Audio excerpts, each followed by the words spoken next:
I designed M3GAN to protect Katie from feeling lonely. She will recognize you as her primary user. And when you do that, you're gonna pair with her. Crazy. It's insane, right? Oh, don't I look nice? Biting my eyes, isn't it pure perfection? M3GAN, your goal is to protect Katie from harm, both physical and emotional. 1, 2, 3, 4. I declare some war. I won't let anything harm you. I love her. M3GAN's not a person, Katie. You don't get to say that. Things that you can play with me, you better watch your back. The last thing that you hear will be my life. M3GAN, what are you doing? Couldn't sleep. Occupational hazard. Got your full attention. Don't! Stop! What the hell is that? You should probably run. Don't provoke, 'cause oh, we will push you downhill. Bitter as much as we're sweet. I won't let anything harm you ever again. M3GAN, Have I done something to upset you, Gemma? I know you think you're maximizing your objective function. Oh, really? Sugar and spice and everything nice. No, that's not what we're made of. M3GAN? Baby doll skill. Don't provoke, 'cause oh, we will go.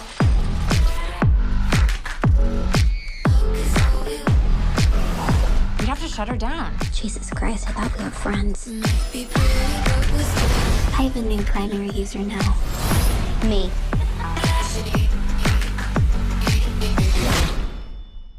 Did M3GAN do something bad?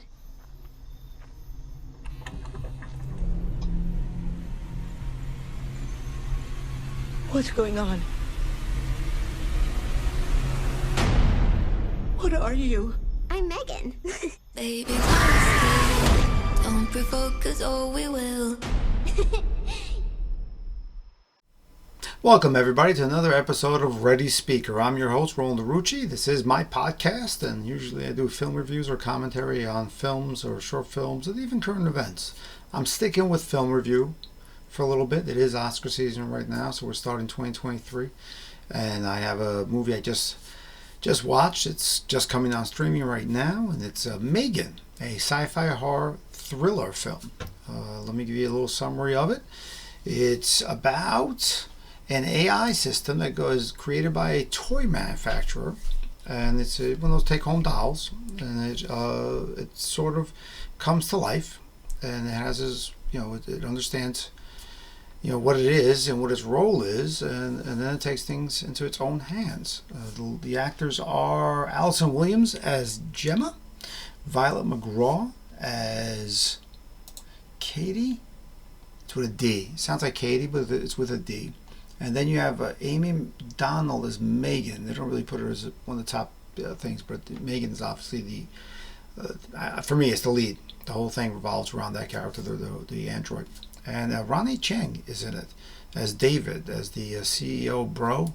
So he's probably my least favorite out of everybody in the film, to be honest with you. If we look at all the characters, you have Gemma is a professional woman, scientist, developing things since high school or college, robots and into robotics and AI and everything.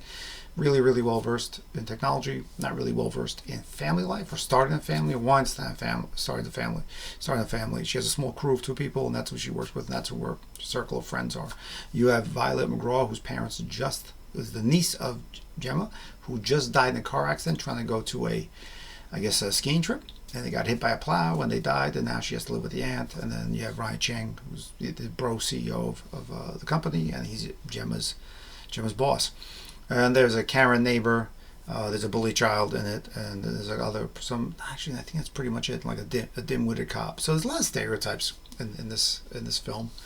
Some rules don't really apply, like in reality. Like there's a dog that bites Katie at one point, and the cops say we can't do anything. There's no other reports on dogs. It's not a violent dog. We have no other records. So that's the first record. I don't think that rule applies. Usually if a dog attacks a person, regardless of what happened, especially a child, that dog will go under observation to see how it reacts to people and see if it's safe to go in an area or an environment with other people. So we have that to look at. We have like I say, Katie, played by Violet McGraw, she's kind of, I guess she's in shock in it, but losing her parents so recently.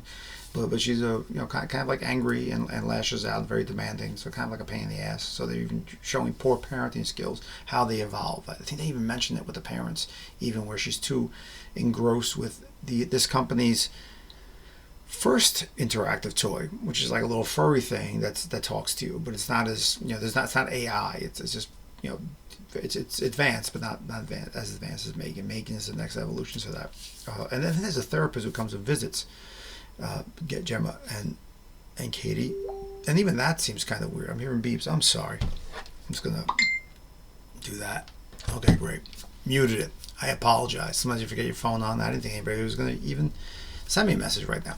So you have these characters like the therapist who don't really jive with me either as a real setting. I was a social worker years ago, and you don't do side eye when people just sort of like find their footing.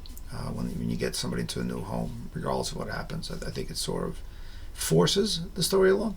But that's okay. That's okay. They sort of built a world with this, and it's very fairy tale, I'll say. It's very much, you'll see it even in the trailer. I played the trailer before this. There's a scene where the Karen neighbor goes into a house. And if you look at that shot, it's very much like a haunted location where there's a sort of wet path from the rain. It's a dark space. It's very, very, very, very, very, very fairy tale like. Even at one point, Katie gets lost, not lost, but she goes, there's a school day where they're trying out of the school, and she's paired up with a bully boy, very Disney-ish, and he torments her a little bit, but they're out in the woods with these giant trees, and there's nobody else around. So having kids in an environment, one, it's, again, wouldn't happen, but in a fairy tale it would.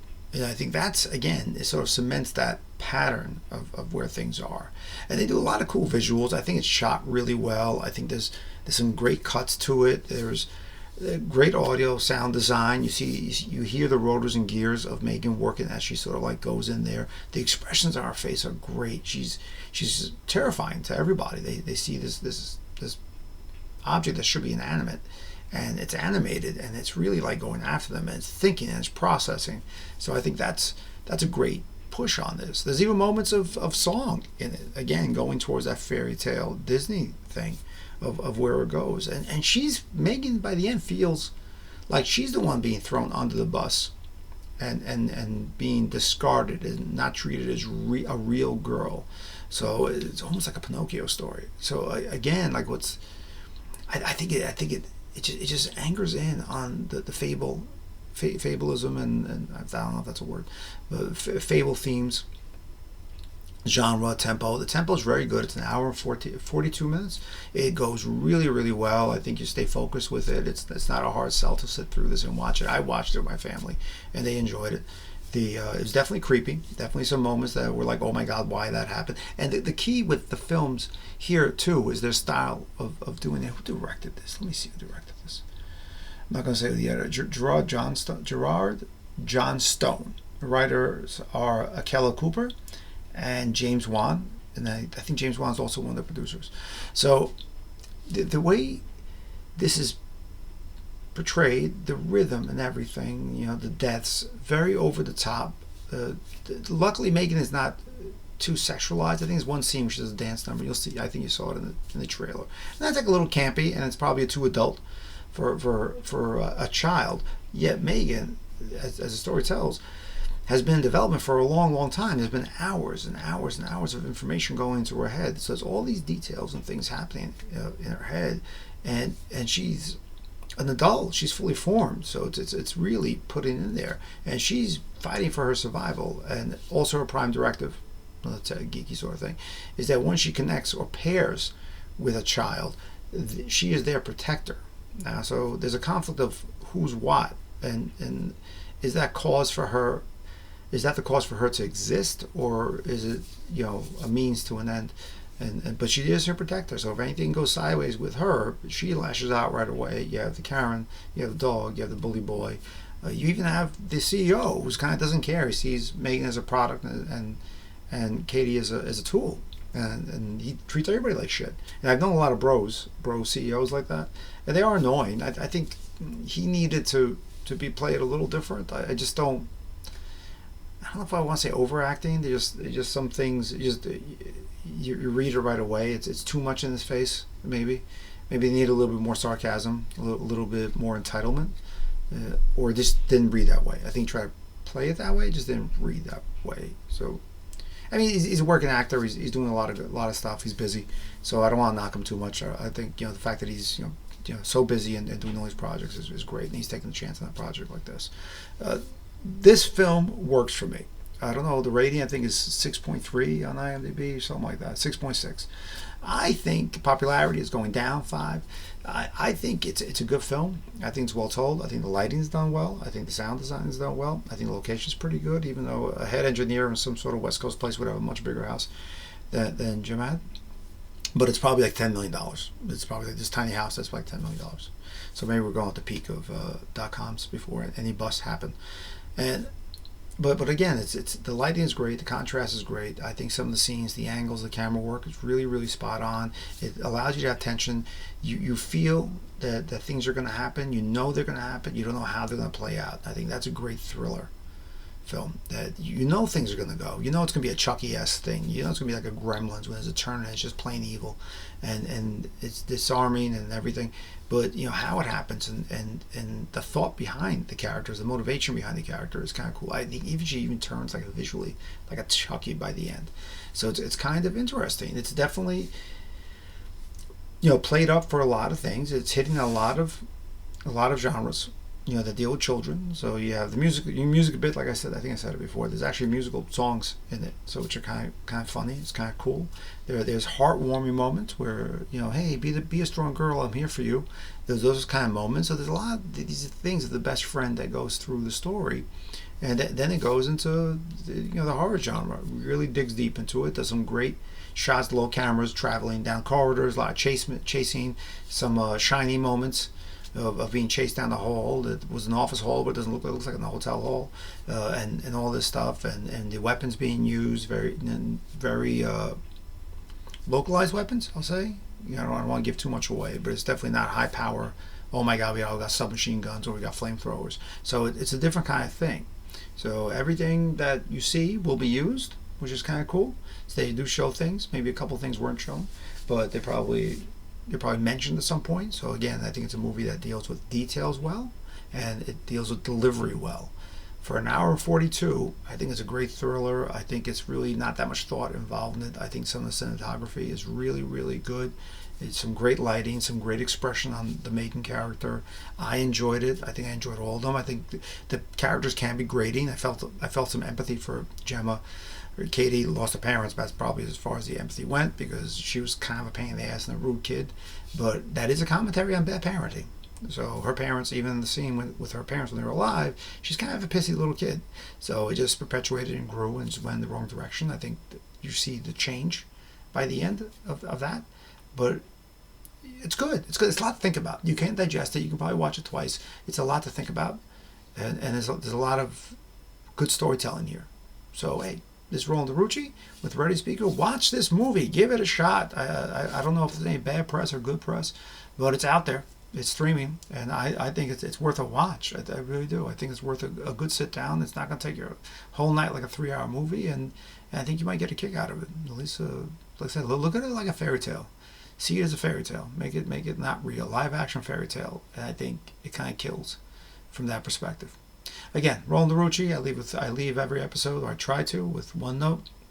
If I remember, I like to go to sleep knowing I had a full day and I lived a day, and I like waking up knowing I can start a new day. I had a very tough 2022.